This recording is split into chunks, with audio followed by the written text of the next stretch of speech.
And we are live. Hi, friends. Happy Tuesday, or whenever it is that you are going to be viewing this. And welcome back to Empathy and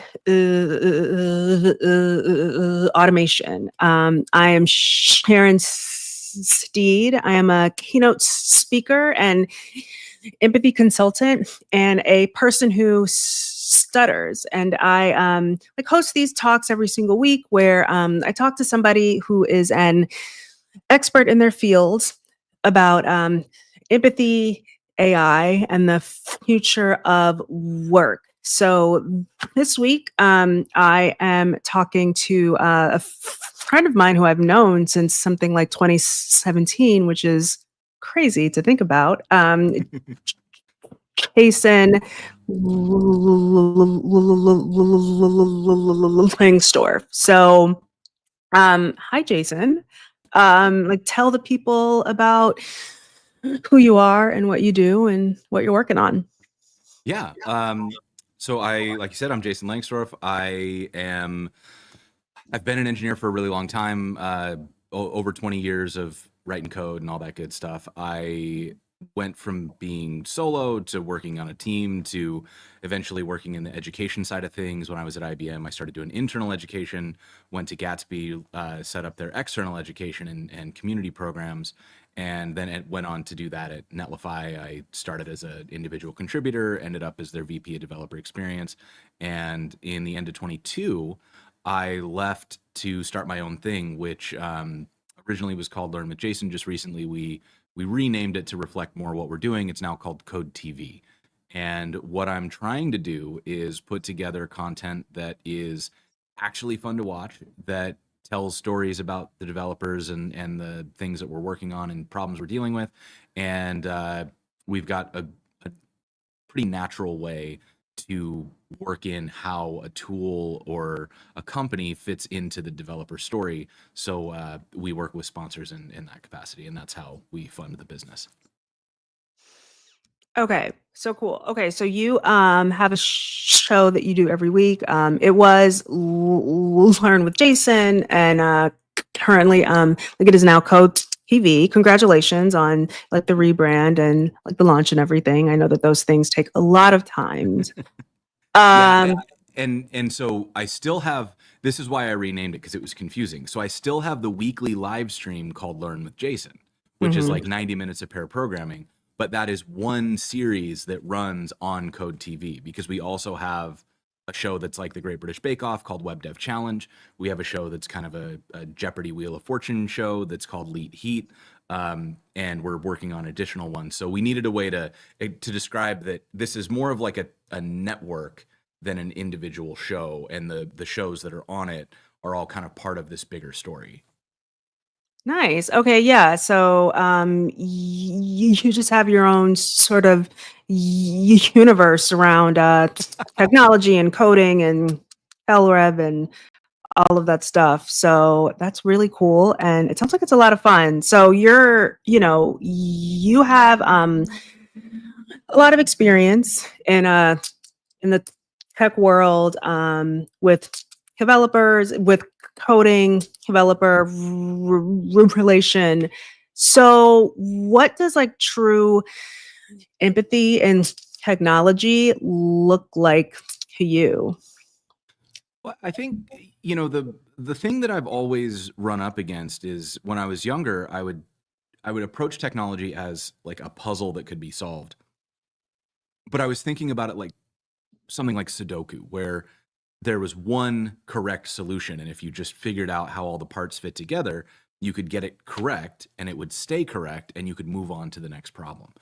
And what I learned really quickly is that that's not how technology works, because technology is fundamentally a bridge between people, and people are not single points of facts or arrangements. We evolve over time, and our needs change as we continue living our lives. Our interests evolve. And so we can't look at a piece of technology as being a solution. The piece of technology is a tool that helps us accomplish the solution, which is allowing people to communicate well. So the biggest thing that I've realized is that the job of an engineer, of a product manager, anybody working in tech, isn't to build the most technically impressive thing. It's to build an outcome, and that outcome should be whatever the company's trying to do. You're connecting people better to, I don't know, if you're Duolingo, you're trying to get people more successful outcomes with learning a language. If you are BetterHelp or Waking Up, you're trying to improve people's mental health. The technology itself doesn't matter, right? Mhm. It's not really the point. It's a means to an end. And I think when what empathy means to me is recognizing that we have to be thinking about who our users are, and who's using the tech, or who's working with the tool that we're building, or whatever those things are, and recognizing that what's true today may not be true in a week or in a year, because the landscape, the needs, the expectations of the people that we're working for are going to shift with time, and we have to be willing to put ourselves in their shoes and change what we're building to better serve their actual needs, as opposed to what we consider to be a technically superior solution. Mhm. So, we have to be very sort of like palm trees, right? And that like where the people go, like the technology has to go, like right. And so like we have to Right. continue to be really creative with how we are connecting with people, how we are reaching people. So how do you continue to sort of evolve and be creative as you are trying to continue to connect with people, like both in tech and then in your work with Code TV and Learn with Jason and all of the things that you do? Yeah. I think for so the thing that I've tried to embrace in my own career is that I have I want to have fun in this career. And there are so many ways to have fun. So it's not necessarily about doing the one thing that is in my head that I believe is correct. It's about learning as much as I can and figuring out how we can be flexible within, if I have a goal, like I can actually give you a very concrete example. I started out when I was at Netlify. I started to get my head around this idea of TV. I'd been running the live stream for a long time before, when I was at Gatsby, and then I was still doing that at Netlify. But I started having this idea about, what if we could make something that was more produced? Like, could we make quality advertisement, something you could run on TV? Could we make a conference that felt like watching the Academy Awards? What else could we do that would really like accomplish this goal of like high quality production? Hmm.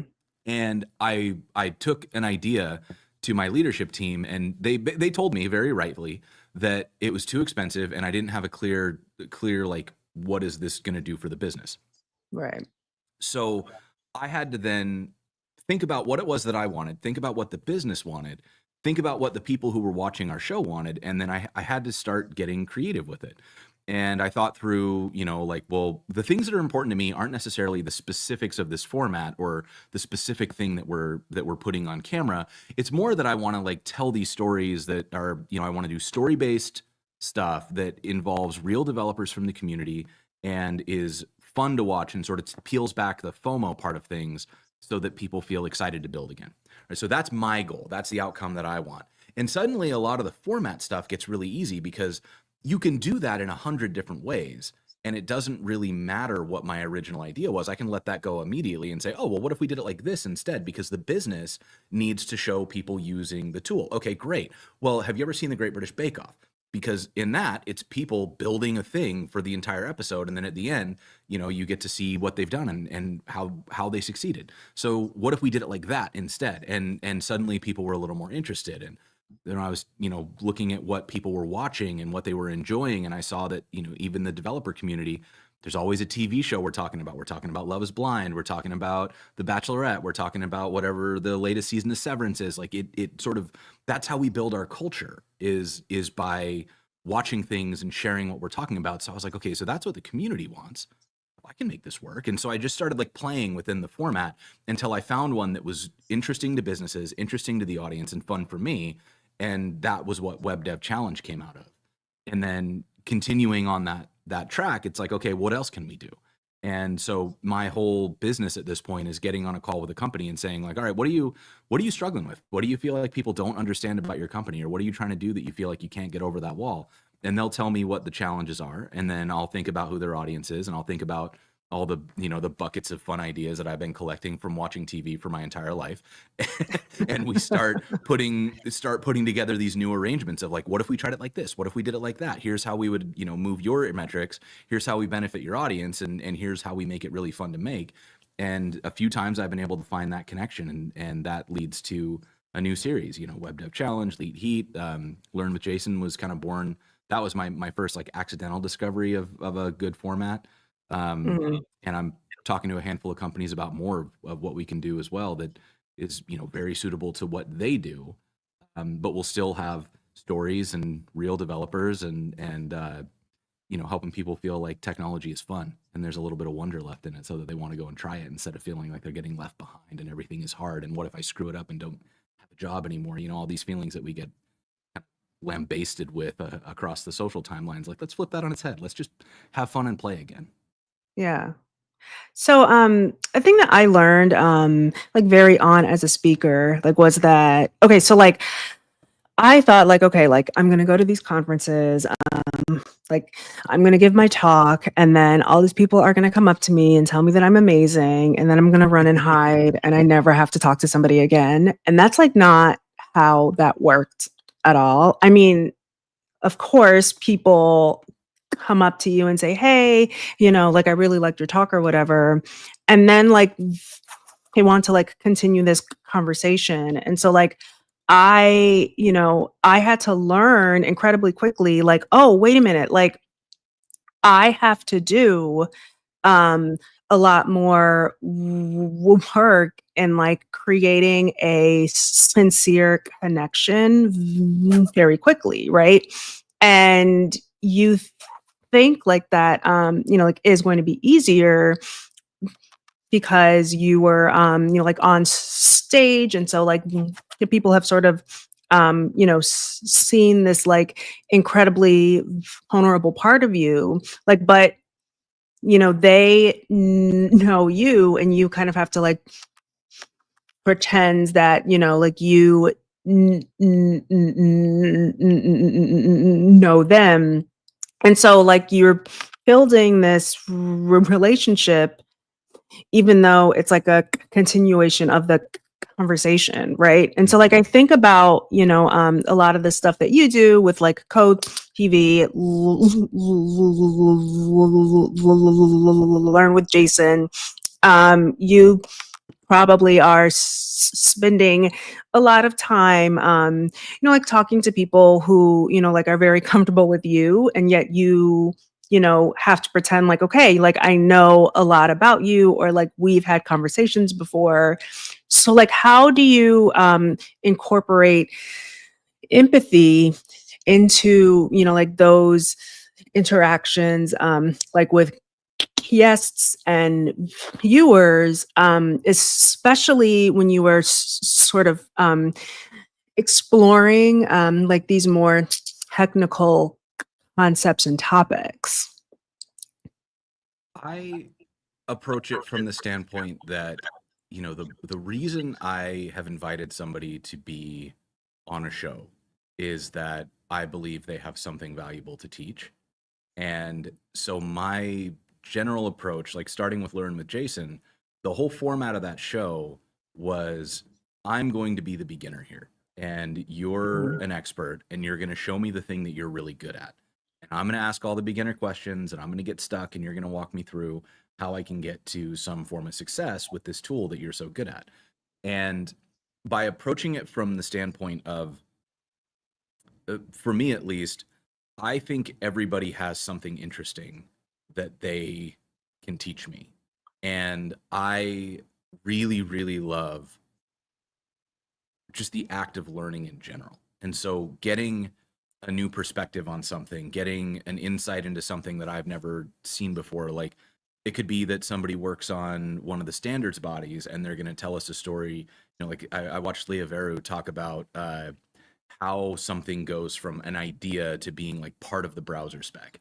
Or you talk to somebody who's building one of the new ways that we're thinking about the web, like, you know, somebody like Ryan Carniato, who's super deep in signals, or even somebody who's made a big career transition and just has a fantastic perspective because all of this experience from another industry is being brought into their tech career. Somebody like Natalie Davis or Shonda Person, who they'll just bring these insights, and you're like, oh my god, I've never thought about it that way, because they're Mhm. bringing fresh eyes and a whole different bucket of like careers worth of experience that then they're applying that lens to tech, which somebody who's never worked in that other field might not have any of that perspective. Because why would I ever think about, you know, Shonda worked in sales, why would I think about tech from a sales perspective? So I love hearing how she looks at things.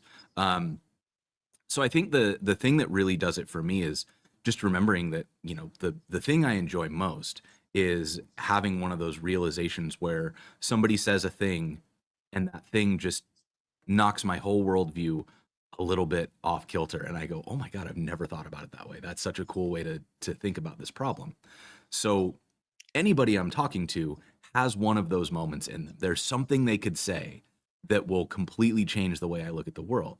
So if I give them the space and I show interest in what they have to say, they're going to lead me there. They've got something they believe, they've got something that they know, that if somebody's genuinely interested and gives them space to talk, they're going to share it, right? And then we all get that great moment together. So, so you just being curious has Mhm. really opened your eyes to, like how the world works in different ways for different people, for Yeah. better and for worse, right? Mhm. Yeah. Yeah. That's really interesting because I feel like a lot of like having empathy is just being curious, right? And just saying like, hey, like I, only know the things that like I know.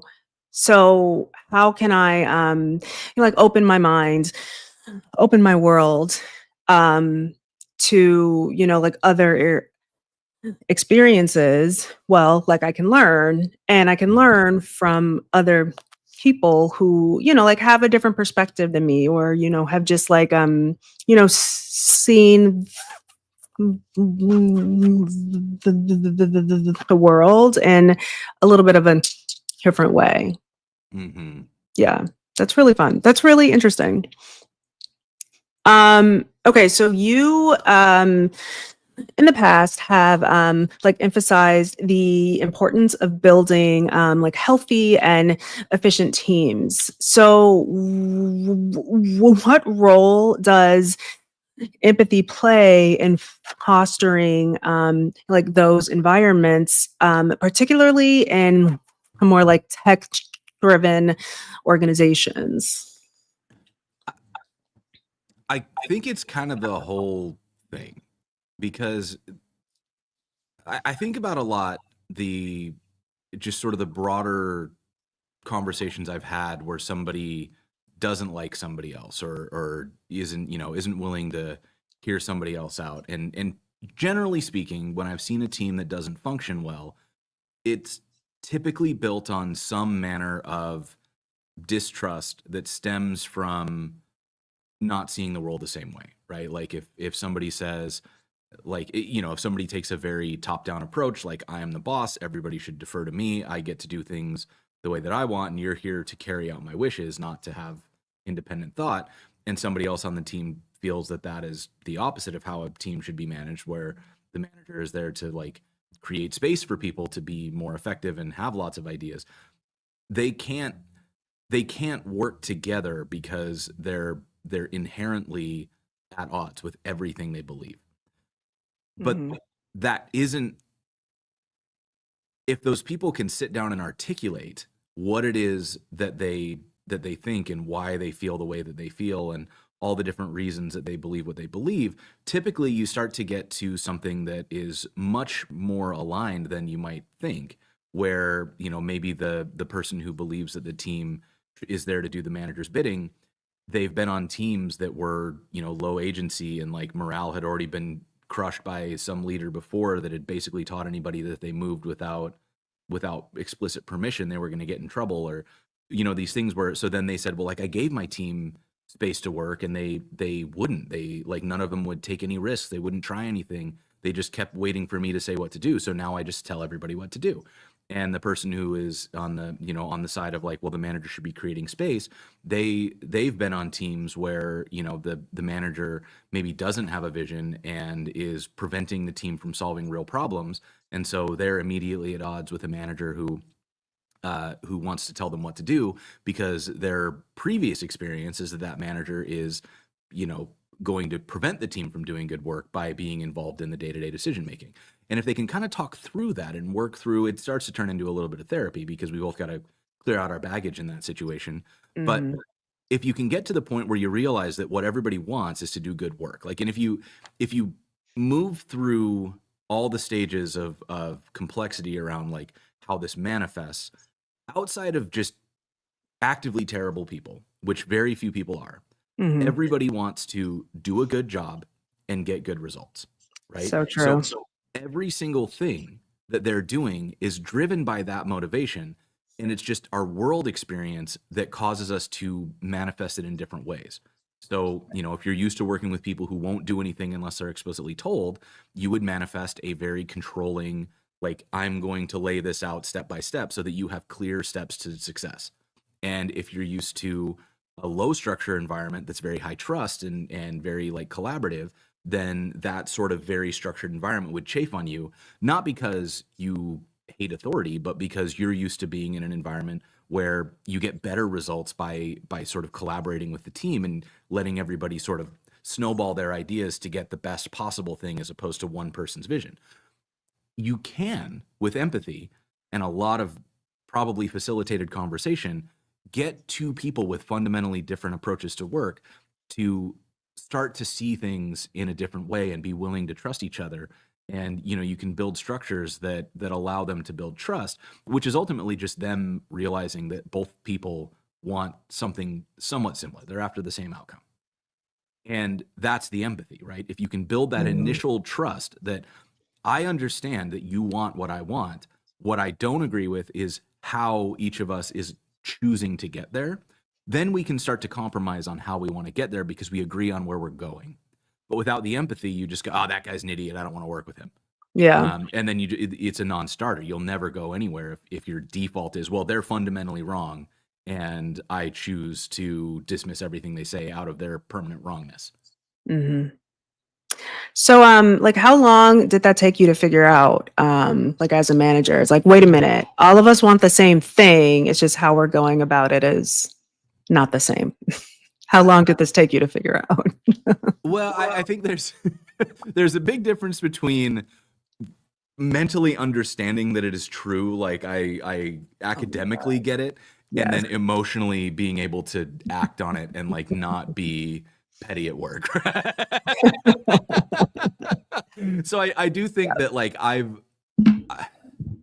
read a lot of books that talk about this sort of thing. If you can, like, Crucial Conversations and there's a few more that I'm forgetting, right? The Mind of a Manager and The First 90 Days. And there's all these good books that sort of talk about, like, how to listen to a team and understand what they want and become more empathetic toward their goals. And then in the middle of it, when you get, okay, here's your new team, you just walk in and you see everything that's wrong, and your instinct, assuming you're a manager because you wanted to be a manager and you like to lead things and not because you sort of got promoted into it against your will, your instinct is going to be to fix stuff. You're going to see what's wrong, and you go, oh, well, we can do this, and this, and then you just start making changes with no understanding of why the teams operate the way they operate. And I am very much like a fixer. If I see a problem, I want to create a solution, and the willingness to sit back and watch for a bit to understand why a problem exists before you try to fix it is very much not my first instinct. I have to work really hard to say, okay, hands at your sides, take a deep breath, watch and listen for a little bit before you try to assume that you know why things work the way they work. You don't need to fix this yet. You can fix it once you have information. Yeah. And then, I mean, like, I think it's just really easy for like a lot of people to like go into situations and just be like, well, I'm here because I'm in charge. And so you're just going to do things my way. And that Hmm. never works. Right. Like there's already like this culture there, like people have their own relationships. And so yeah, I think that a lot of especially new managers, like they go in and they just do very badly, and then they get like a bad 360 review, and then it's like, oh, wait, like I am quote unquote in charge, like, but I have to work with people and not Hmm. tell them how to work, right? Yeah. Yeah. I mean, my stance on management has radically shifted toward if I'm telling people what to do, I'm not being a very good manager. Like Yeah. I should be telling people what the expected outcomes are, and then they should tell me what they're going to do to achieve those. Mhm. Because it's so hard to be invested in the work that you're doing if you feel like you had no part in making the plan. And Right. so, what I've seen work really well is if leadership can put together a clear set of goals, like we want to, grow awareness of this particular feature so that more people are trying it. We want to make sure that fewer people are falling out of our onboarding cycle, and that's what we want to do for this half. Yeah. Then the team can go say, oh, well, to do that we want to like build a new onboarding sequence, or oh, we should improve the way that this thing works because the error messages are really spooky, and that probably gets people to say, oh, I don't want to use this tool, or whatever. They'll start coming up with ideas if you give them a clear target to shoot at. But if I, as the leader, say, well, our big goal this year is we're going to build a new onboarding sequence, I might have no idea that there's that error that an onboarding sequence won't fix that is actually the cause of the churn, right? So letting Hmm. the team have the agency to define what they're doing, instead of me as the leader saying you will do X, Y, and Z, instead saying what I need to be true at the end of this quarter, at the end of this half, is A, B, and C. How would you like to achieve these outcomes? And obviously I'm going to have input, and like there are things that I'm going to say we can't prioritize that, or we don't have the budget for that, or whatever it is. But I shouldn't be telling people like I've already had all the ideas and now you will enact them. Right. Yeah. Yeah. Like that's great advice. So switching gears a bit to talk about AI. How do you use AI in your work, if you do at all? Pretty sparingly right now. Okay. I have I've used, like I'll every once in a while I'll use something like Copilot to generate some boilerplate for me. Like Mhm. if it's something I've written 1,000 times, then I know that I can proofread the code, and having Copilot write 50 lines of code that I can quickly review as opposed to handwriting that code is usually a reasonable thing to do. Um, Yeah. I will use it to get I'll use it as like baseline idea generation. So if I'm staring at a blank page and I can't get out of that blank page problem, I'll go to the AI and I'll say like I'm trying to write an article about this. Give me like 15 ideas for what the angle should be. And it gives me 15 terrible ideas, but that unblocks me. Because it starts to like suggest things that I hadn't been thinking about, and then I can take like components from three of the ideas and rearrange them, and then it's something that I'm like, oh yeah, okay, this makes sense. I can work with this. Mm. But it's really good at like avoiding the blank page problem. Um, and then the other thing that I really like it for is if I have a bunch of data, trying to like group or get the gist of that data, it's pretty helpful. So if you've had Mhm. a bunch of conversations and you just want somebody to like bullet point what were these conversations about, it's not perfect, but it's so much faster than listening to three-hour podcasts to try to understand what the points were. You can start to see like, okay, are there any themes in here? Like where are the good moments? And if you pull out what it thinks are the most interesting quotes, you can start to find correlations and say like, oh, actually we could do, in my case, like we could do a clip that pulls from these three episodes on this theme, and that would be pretty interesting. So, then I can go to my editors and say, hey, here are like 3 sections of 3 videos that are somewhat thematically related. Can you pull these clips out and make something really interesting? Okay, so yeah, okay, so for me, just from like a content creation standpoint, I have done both, right? Like I've created my own content, and then I have just done, like copy and paste like from AI like into whatever it is. And I have seen like that when I'm using just like overwhelmingly AI content, it doesn't connect as well to people. I think that they can tell the difference, right? Like if Yeah. I'm creating my own content and thinking about it and just like including my own personal experiences, like that very much connects. Like I have, like done the thing that you do where it's like, okay, like I want to write about something. I have no idea what to write about. Like I will ask, like chat GPT, like, okay, like I want to write a post. I want to write about blank. What do you think I should talk about? And so it does give me some like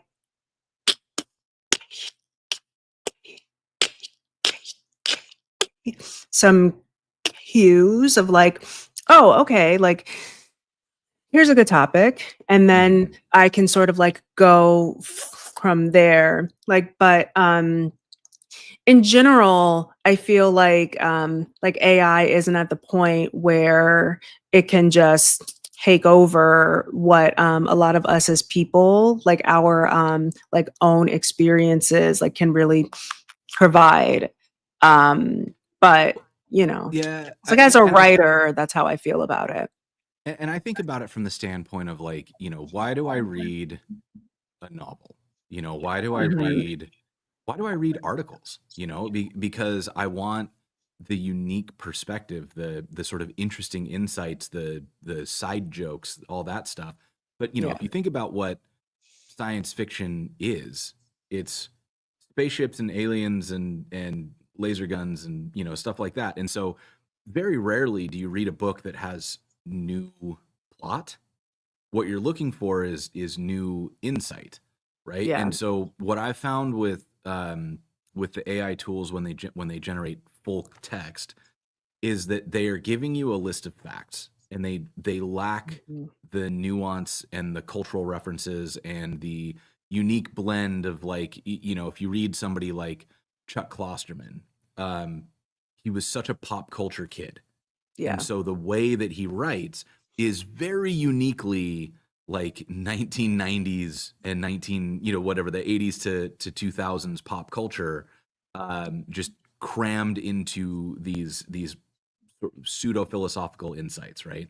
Yeah. And when you read somebody like I don't know, N.K. Jemisin, you get a much different sci-fi story than when you Mhm. read somebody like Ursula K. Le Guin, versus when you read somebody like James S. A. Corey, right? Like each of them, and like James S. A. Corey is a team of writers, so that's an especially weird setup. That's the team that wrote The Expanse, right? Yeah. And so each of those books is more or less like it's spaceships, it's it's like future, it's dystopian, it's whatever. But Mhm. they all kind of write these magical stories that are, if you break them down into bullet points, like if you ask an AI to summarize them, they probably wouldn't sound too terribly different. But Right. if you read them, it's a completely different world. The tone is different. The insights are different. The way that they interpret how characters experience, different things. Like it's like the difference between if you read a story about like a man and a woman in conflict, if it's written by a prototypical dude, it is such a different story than the one that would be written by a prototypical woman, Yeah. because the way that each of them experience that conflict is so weirdly different. Mhm. And so if you just say, AI, tell me a story about this, you're going to get some facts, and that's not insight, that's not human.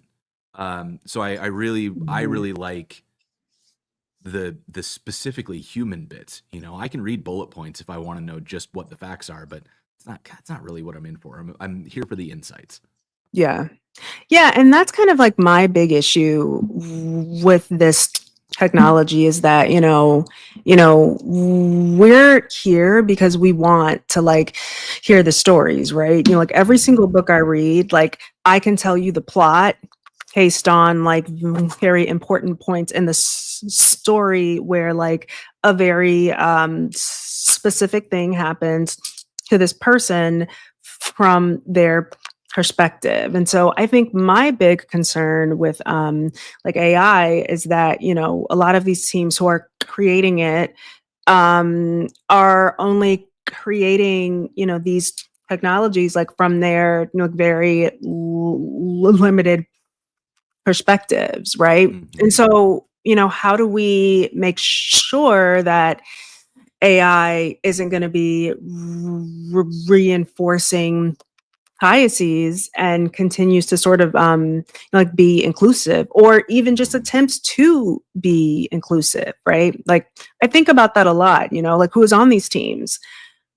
um because it's their perspective like that is deeply impacting the kinds of content that we are getting Right. from AI, you Well, know. and also just the things that are really difficult to train into an AI model, looping it back to the subject of the talk is like empathy. When you Mhm. write a story, a lot of what makes a story interesting is the author's ability to put themselves in the shoes of the characters that are being written. You know, when you've got a story about one character who is primarily, you know, comedy, it's like one of them is primarily food motivated. So every choice they make is about whether or not they can get to their next meal, and one of them is like obsessed with finding love. The two of them going through a situation, what makes it funny is that you know that one of them is going for the snack and one of them is going for a date, and they're existing in the same place, but their experience of it is completely different because of what their inner life is. And Mhm. I haven't seen AI successfully carry context where it can say, ah, yes, this character has this personality and that character has this other personality. Now put them into a scenario together and make them interact while knowing who they are on the inside. Like that's what makes a writer great, is that Yeah. they can do this imagination and they can pretend to be 15 different people throughout the course of a book, and use their motivations to make sure that the things they say make sense, and the choices they make are driving them toward the outcomes that they want, and not just like, you know, because if you take the Lord of the Rings and you say, well, AI write this book, it's like, ah, ragtag group of friends goes on a long journey to fight great evil, and it's like, okay, and what makes it interesting, Yeah. and you know, you have to get into the weirdness of the individual characters and their backstories and what they actually want versus what they're saying they want, and that takes a human writer, at least for now. I haven't seen AI do anything that looks like that. So then, do you think that AI can ever um, sort of show any actual human emotion, like ever in the future? You think Well, that's possible? I think we've already seen that it can mimic it, right? Like we've seen people who have posted their conversations with ChatGPT or whatever, and they're talking about how it's, oh, look, it's sentient, it has emotions, because it'll say something like, I fear death. And that's a pattern that it knows, because when you read human literature, that's a pretty common theme. Um, I don't think that LLMs in their current capacity are going to suddenly gain like a soul Hmm. and be able to sort of exist as like a co-sentient being.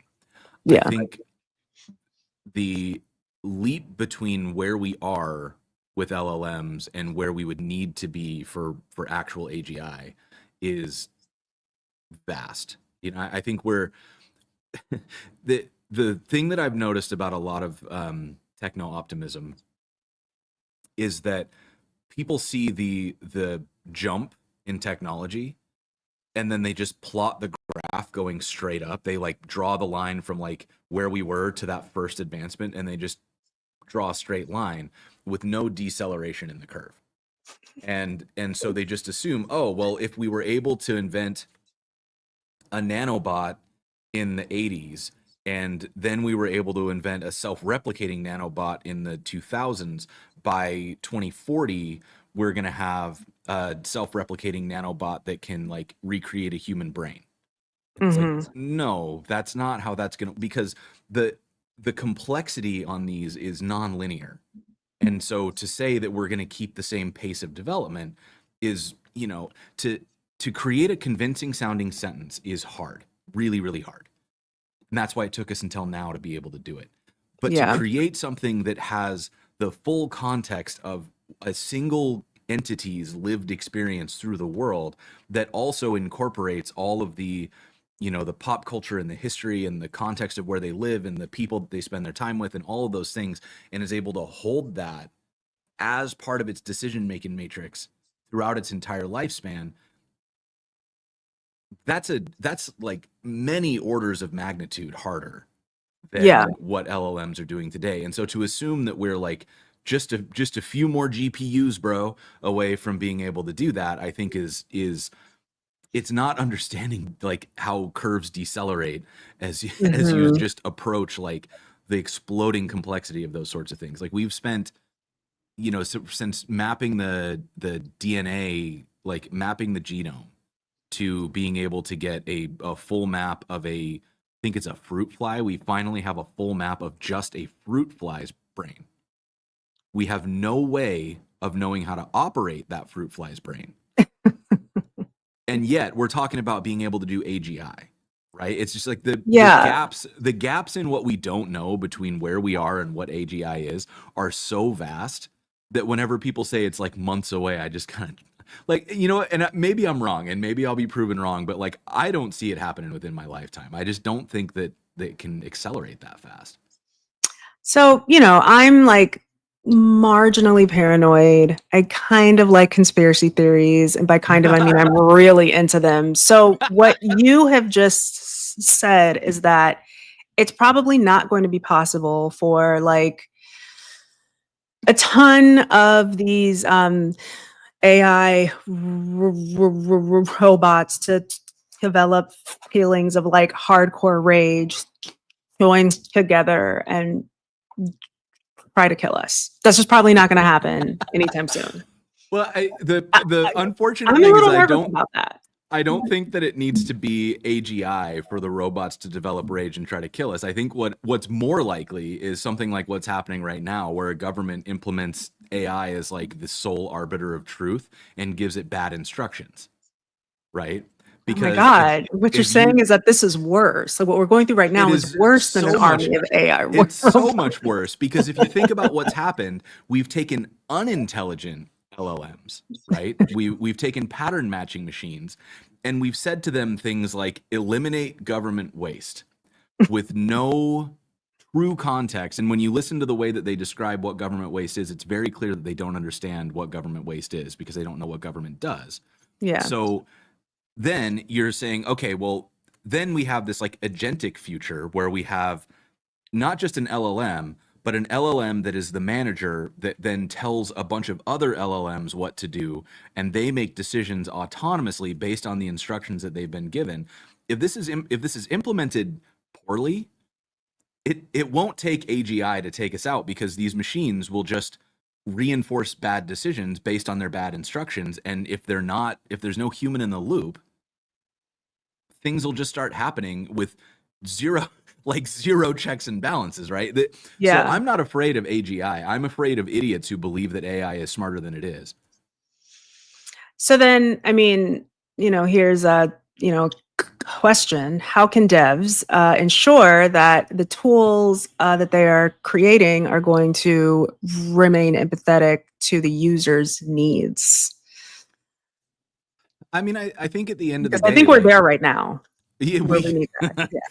yeah. I mean, I think like we, as devs, we have to recognize that like our job isn't to become as efficient as possible.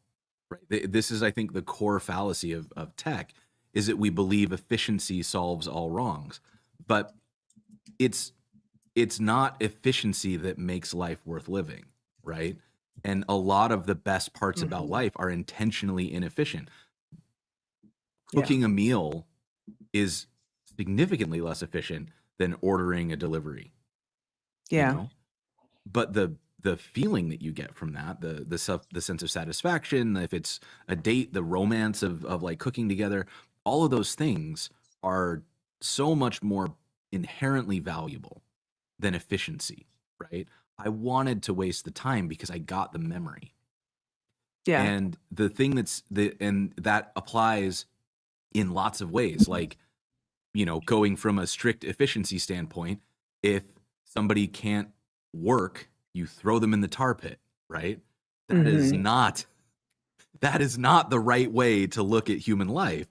It's the efficiency mindset, right? And we're kind of seeing that happen right now, where they're talking about cutting things like, I don't want to get too political here, but they're talking about like cutting Medicare, cutting Medicaid, those sorts of things. And Yeah. when people say, hey, that means lots of people are going to die, the general justification is, well, if they can't live without government assistance, then they probably shouldn't be alive, which is like, holy shit, That's really, yeah, that's not a the justification. Like, that's well, and not, it's the efficiency above all, right? Like, yeah. only it's going back to an evolutionary mindset of like, every creature for itself. If you can't keep yourself alive, then you deserve to die, because that's how evolution works.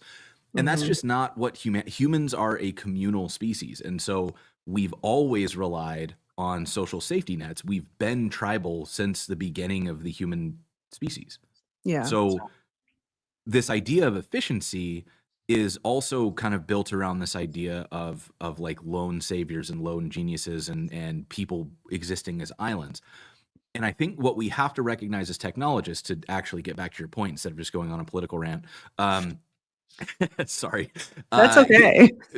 the thing that we have to remember as technologists is that what we're trying to do is improve the lives of the people that we're building for, and to improve the lives of the people that work at our companies, and that are around us, that are affected by the things that we do. And a lot of times efficiency is not the way to accomplish that. A lot of times we have to look at, well, what's the trade-off, right? If I'm being Hmm. efficient, what does that cost us? And if, in order to be efficient, I have to let your grandma die, maybe efficiency is not the answer, right? I instead should say, okay, well, how can we fix this on average so that everybody's life on average is better? And we've got great examples of countries that have made these choices, and we've got great examples of companies that have made these choices. Like Costco right now is seeing business boom because they decided that it was better to take care of their employees than to be efficient. Yeah. Right. And we see this in a lot of companies, like family owned businesses, or even like tech companies that just do this well. There's a tech company called NX, and NX has so many people at the company who have been there for 5+ years, which in tech terms, It's that's insane. an Yeah. That's a lot. unbelievable tenure to Yeah. have. That's like 3 times as long as most people stay at a company. And it's a lot of the people who work at NX have been there for 5+ years. And it's because they have an investment in culture. They take care of their people. They make sure that people feel valued and respected and compensated, and all the things that you need to feel like you are at a company that matters, right? And that leads to people wanting to stay there.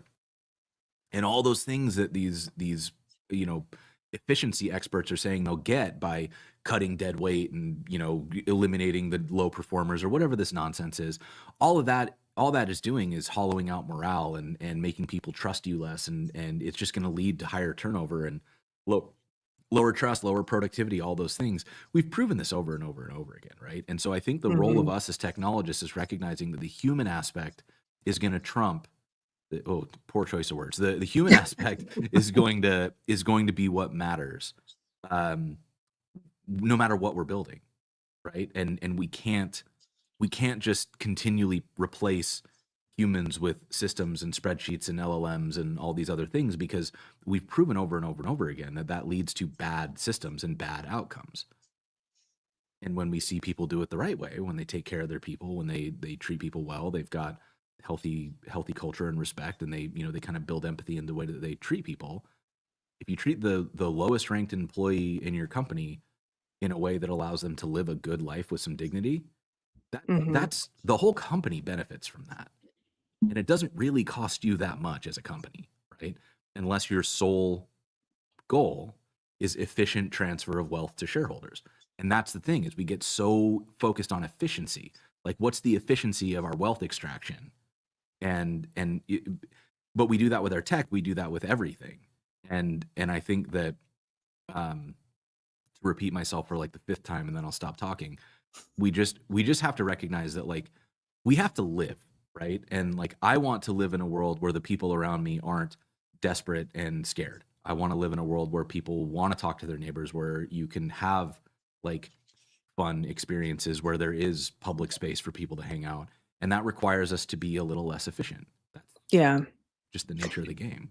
Yeah, it's like there has to be a balance, right? Like because some efficiency is obviously good in order to be successful. We want to be as efficient as possible, but it can't be like you said at the expense of people's literal lives. So like how do you find that balance between, these efficiency gains and the humanity that Hmm. we are continuing to sort of connect and communicate and collaborate and have um like positive user and person experiences. I don't know, Hmm. like it just seems like there has to be a way to find a balance.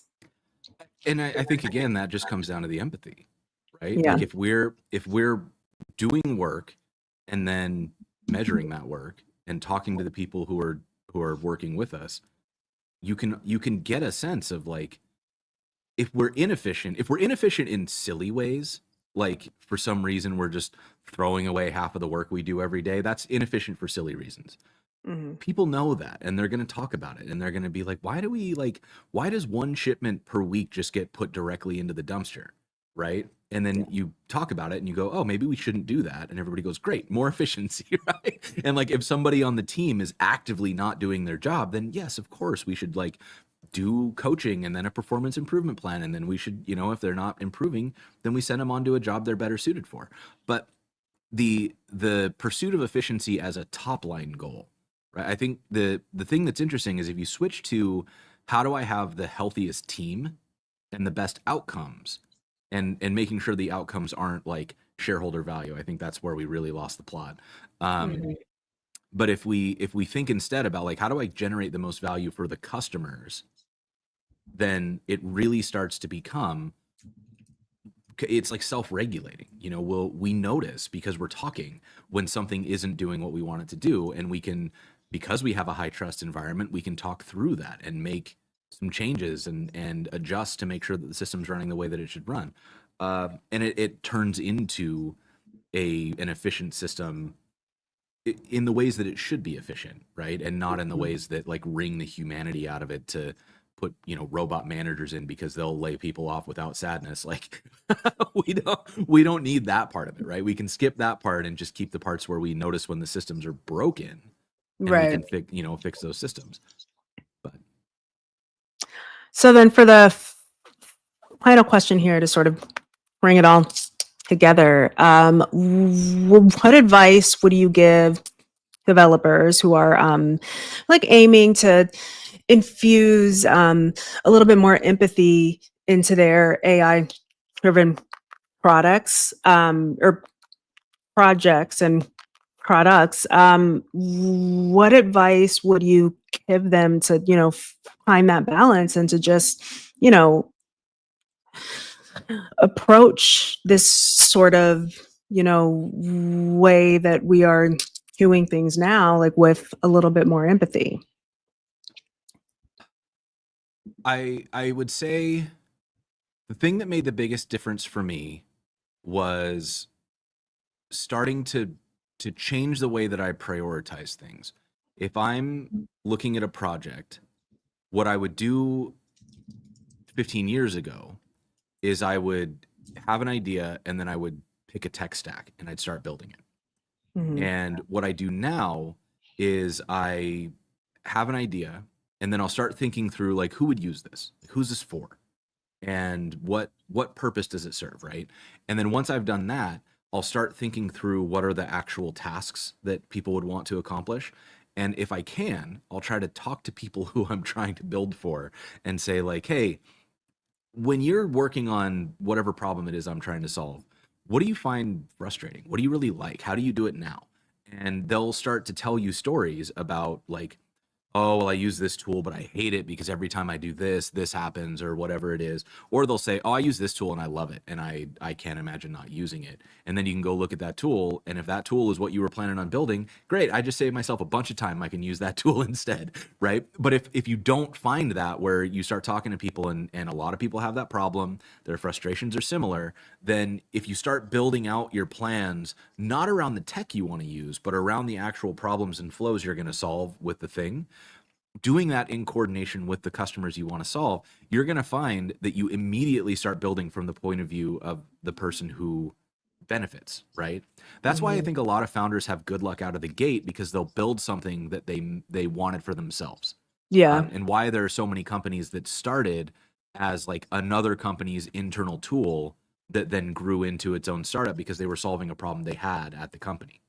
Um, so I think that, to me, is the biggest level up that an engineer can have, is to start prioritizing the right things in the early stages of a product, to make sure that what you're building is something that, A, people actually want, and B, you Mhm. understand what value are you providing to the people who are going to use it, and not just like how cool is the tech.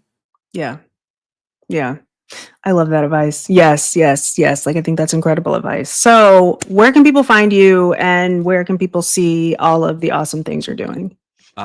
So the content that we make all lives on codetv.dev. And for all my other links and social and stuff, you can go to jason.energy/links, and I've got a list of them there. Perfect. Well, it has been awesome to talk to you, Jason.